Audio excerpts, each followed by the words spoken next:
Hello, everyone. It's Lisa Patterson with Daniel Ravenel, Sotheby's International Realty in beautiful Charleston, South Carolina. And I'm here with Jennifer Flanagin with Case Law.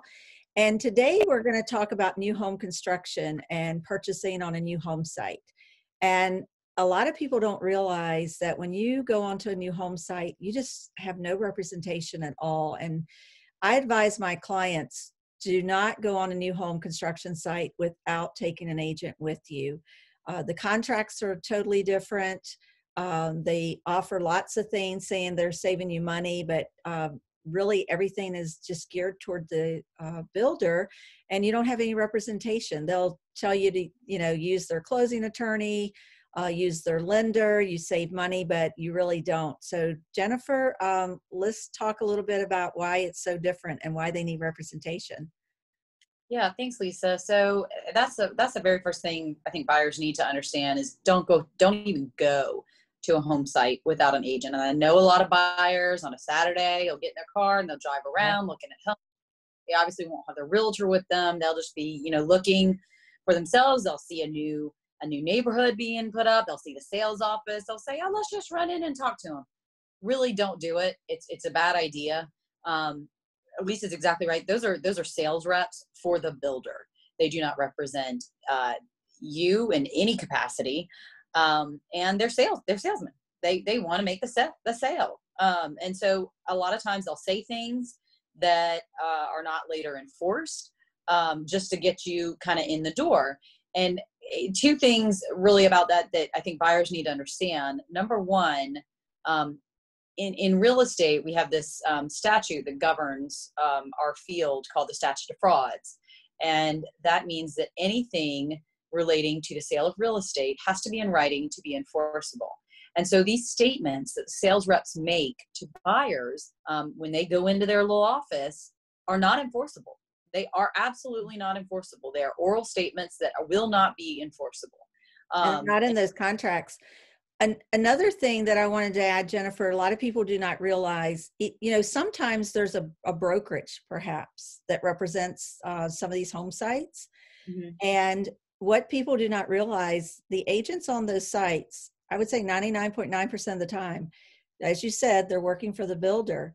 They only sell on those sites. They're not allowed to sell off of those sites. So they are really geared toward, and they make a lesser commission or a fee per sale. So they're really geared to volume, just turn and burn on those sites. Yeah, and again, these are salesmen. They want to make the sale, and they're going to say things that aren't going to be enforced later.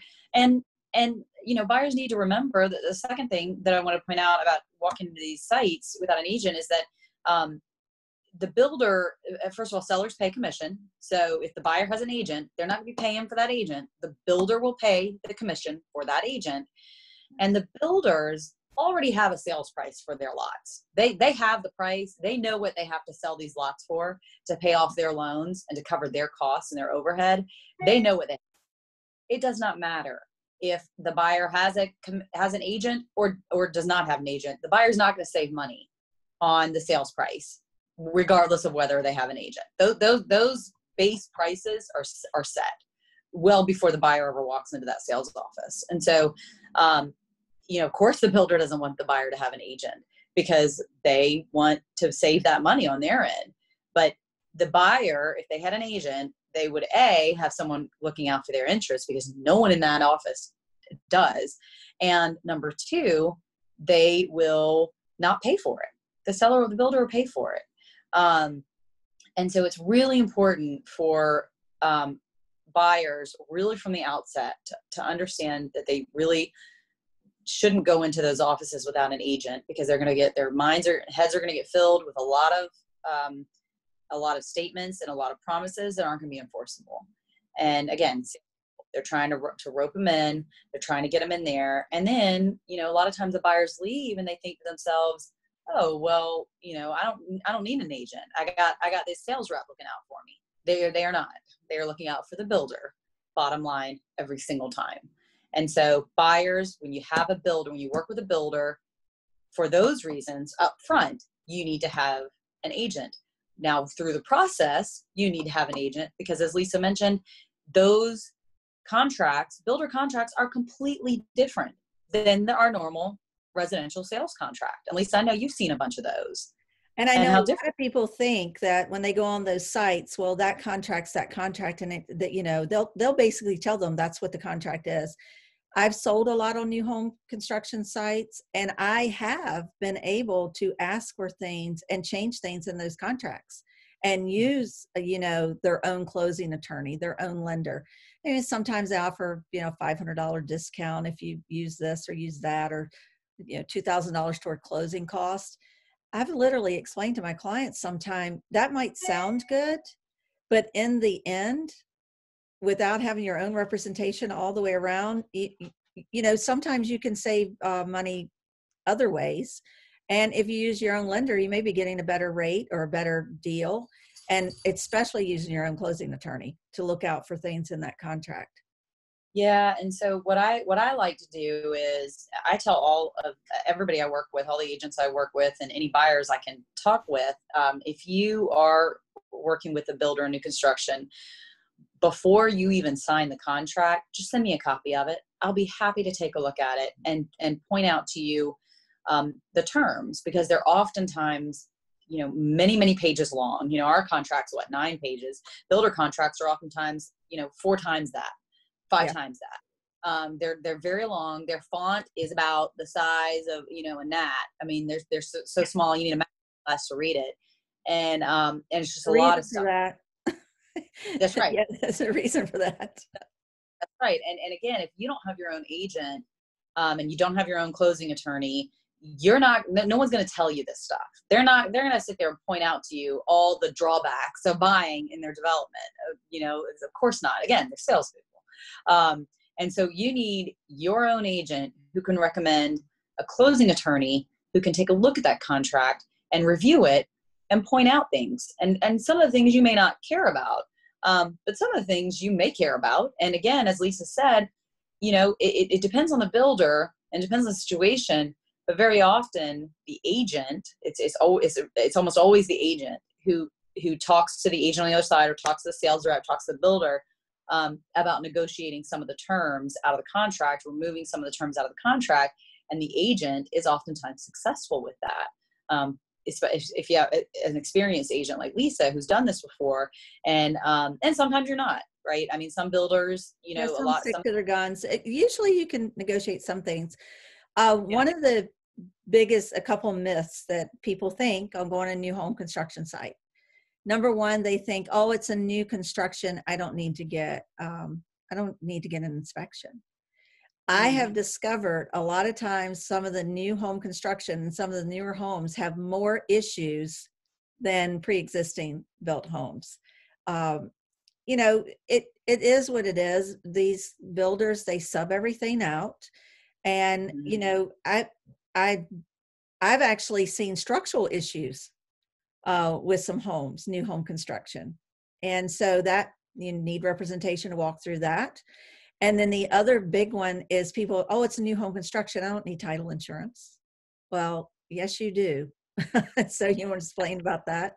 I do. So the first thing I want to touch on is your comment about the inspection. Super important. And I would say, you know, builder contracts are going to be pro builder. Every single builder contract you read is going to be very heavily skewed to the builder. Most of the fees that typically would be seller costs are going to be pushed over to the buyer side. You know, a lot of them specifically state that the buyer cannot have their own inspector come in and do an inspection.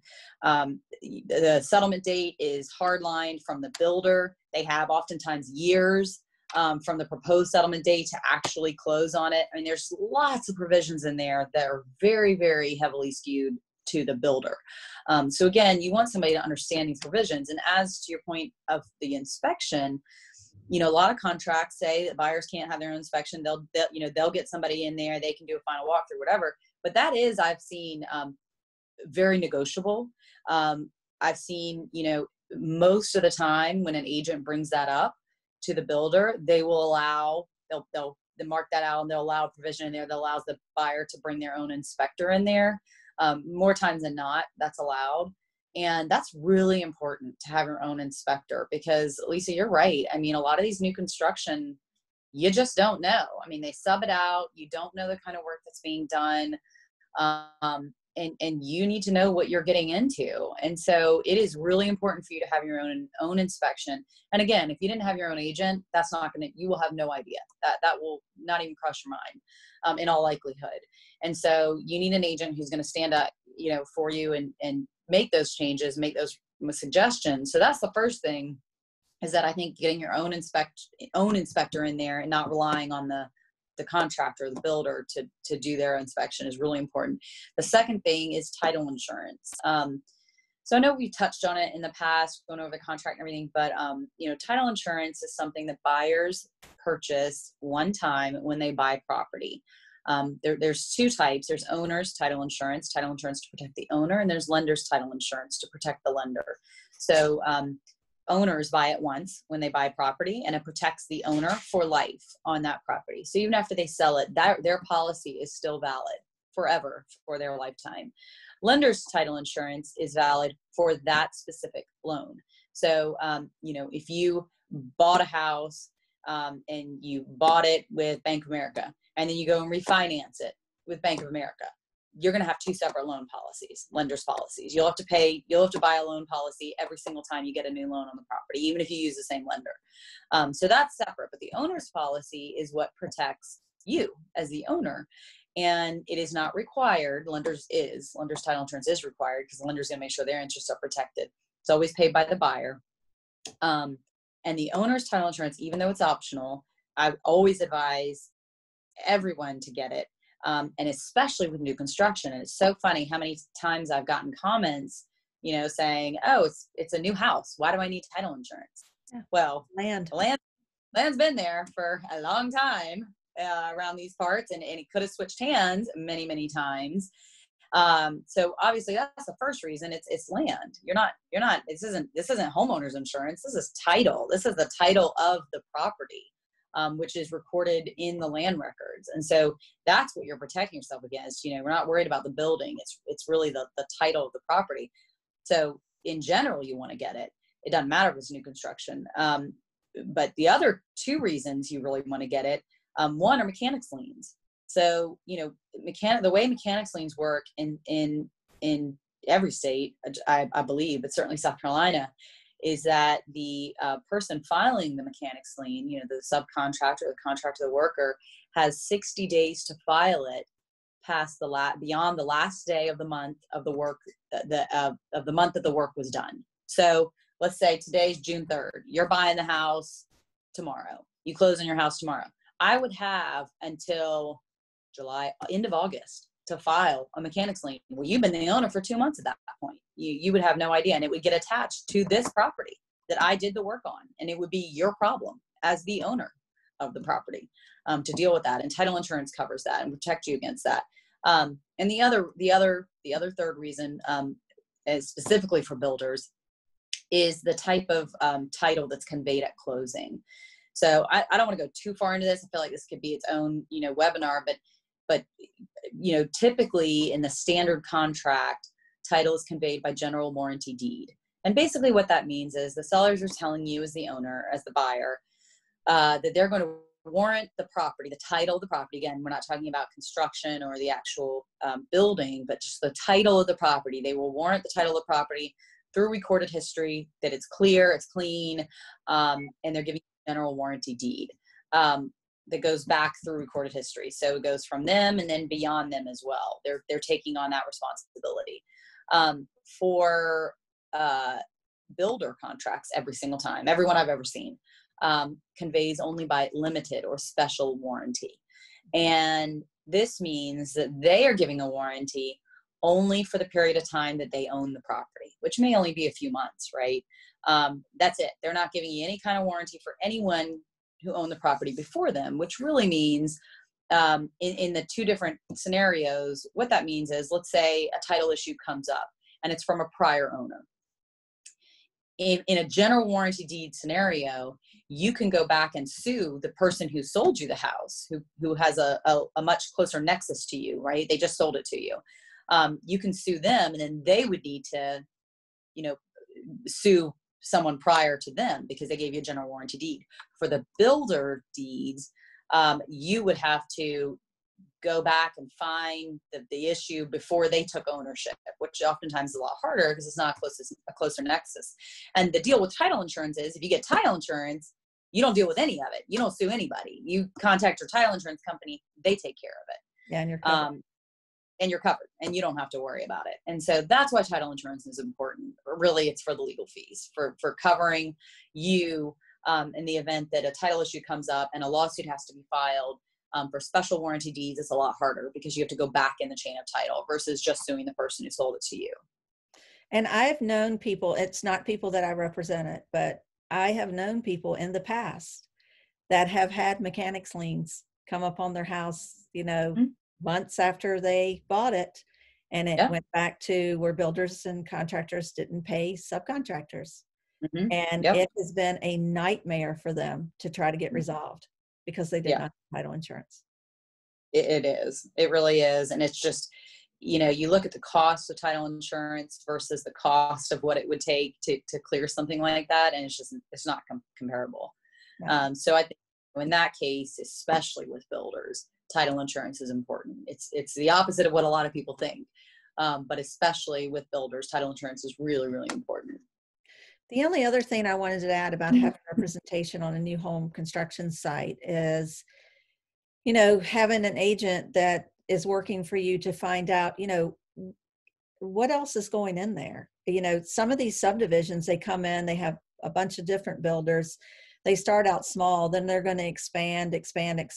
Or there may be at the back of that subdivision going to be a shopping center or commercial space or something like that. So you really want to find out what's going to be going on around that subdivision before you buy in there.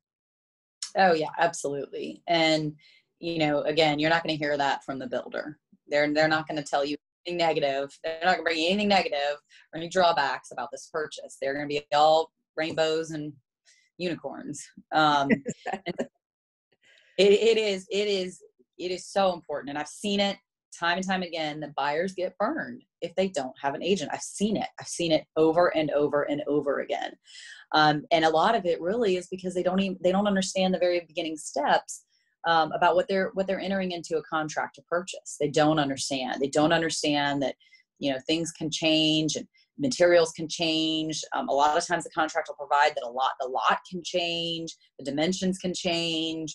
Without the buyer's consent, and they need to be aware of this. Buyers need to know with a builder contract what they're getting into. And a lot of buyers, once it's explained to them, they're okay with a lot of it and they know what they're getting into now and they're okay with it. But, a lot of them want to request changes and want things changed. And their agent's the one who does that. Mm-hmm. And that's the person who's going to look out for you as the buyer, and they're the ones who are going to talk to salespeople. And so I can't stress it enough how important it is. You're driving around on Saturday, do not stop at those new build sales offices without your agent.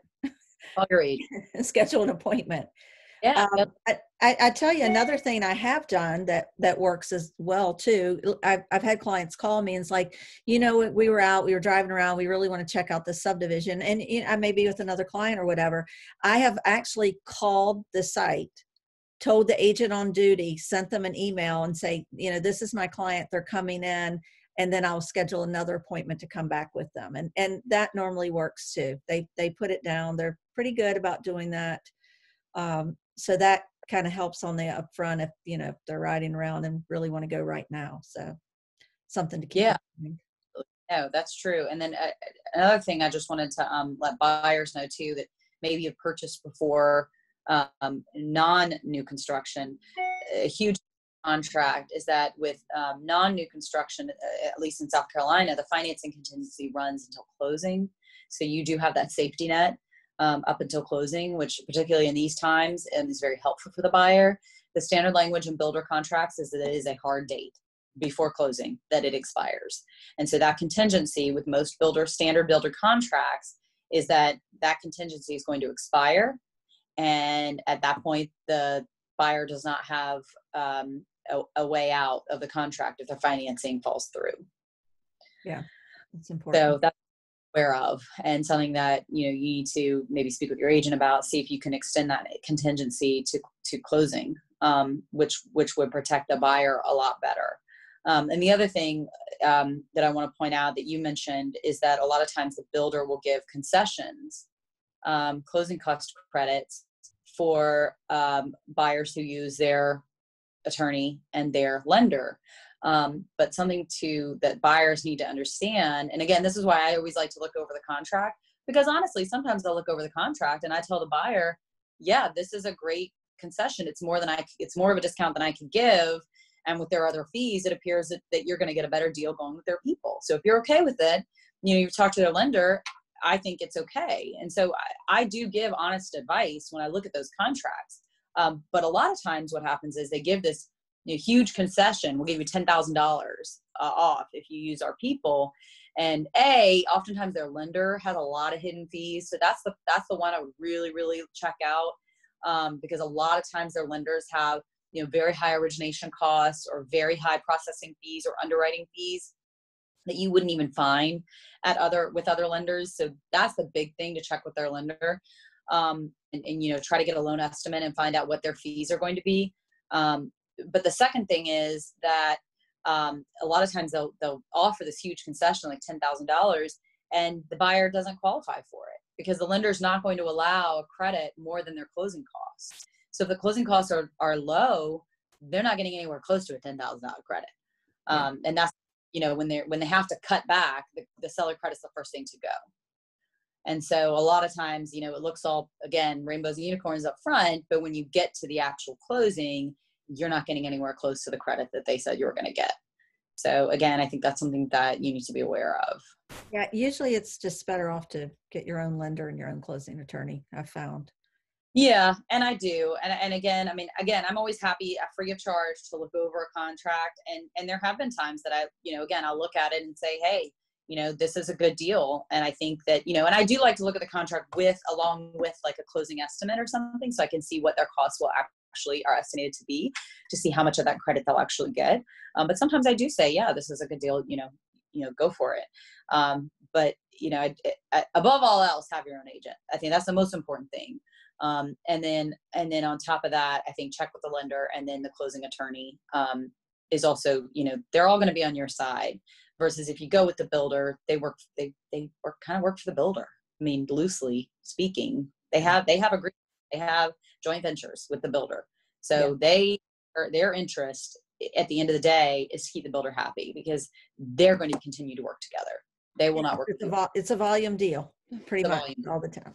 So I appreciate everything. And as always, anyone that has any questions, they can contact myself or Jennifer. Our contact information is always along with the video. And if you have other topics you want to hear about, and just basically what it comes down to in real estate, all in all, is always have your own representation. So thanks again, Jennifer. Thanks, Lisa. Talk to you soon. Bye. All right.